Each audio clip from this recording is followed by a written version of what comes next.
বাস্তব ঘটনার ছায়া অবলম্বনে তৈরি হচ্ছে শাকিব খানের নতুন সিনেমা। এবার তিনি থাকবেন রহস্য আর উত্তেজনায় ভরপুর অ্যাকশন প্যাকড চরিত্রে।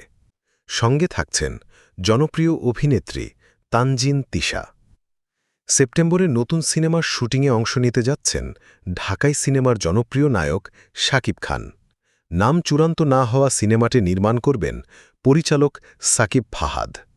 সিনেমাটির অধিকাংশ শুটিং হবে থাইল্যান্ডে, এরপর বাংলাদেশে। শাকিব খানের বিপরীতে ছোট পর্দার এক জনপ্রিয় অভিনেত্রীকে নেওয়া হবে এমন গুঞ্জন আগে ছিল এতদিন। এনটিভি অনলাইন সিনেমাটির সঙ্গে সংশ্লিষ্ট একাধিক সূত্রে নিশ্চিত হয়েছে এই সিনেমায় শাকিবের নায়িকা হতে যাচ্ছেন তানজিন তিশা। এরই মধ্যে মৌখিক সবকিছুই চূড়ান্ত, শুধু বাকি আছে আনুষ্ঠানিকতা। এই সিনেমা নিয়ে দেশের একাধিক গণমাধ্যমের খবরে দাবি করা হচ্ছে ২০২০ সালের ৩১ জুলাই কক্সবাজারের টেকনাফে পুলিশের গুলিতে নিহত হওয়া মেজর সিনহা মোহাম্মদ রাশেদ খান নিহত হয়েছিলেন। সেই ঘটনায় সারা দেশে তোলপাড় সৃষ্টি হয়েছিল। সংবাদ মাধ্যমের দাবি, শাকিব খান পর্দায় হাজির হবেন মেজর সিনহার চরিত্রে।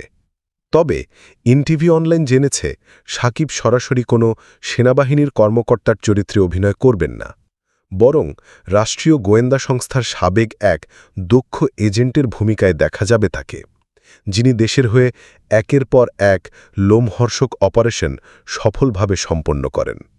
গল্পে থাকবে সত্য ঘটনা এবং নাটকীয়তার মিশ্রণ, যা তুলে ধরবে তার চাকরি জীবনের নানান প্রেক্ষাপট ও দেশের রাজনৈতিক পরিস্থিতি। সঙ্গে জড়িয়ে থাকা উত্তেজনাপূর্ণ অ্যাকশন দৃশ্য। এই ছবির মাধ্যমে গোয়েন্দা সংস্থার নাম ও অবদানও উঠে আসবে বড় পর্দায়।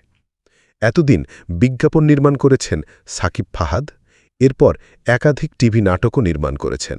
শাকিবকে নিয়ে এটি হতে যাচ্ছে তার প্রথম সিনেমা।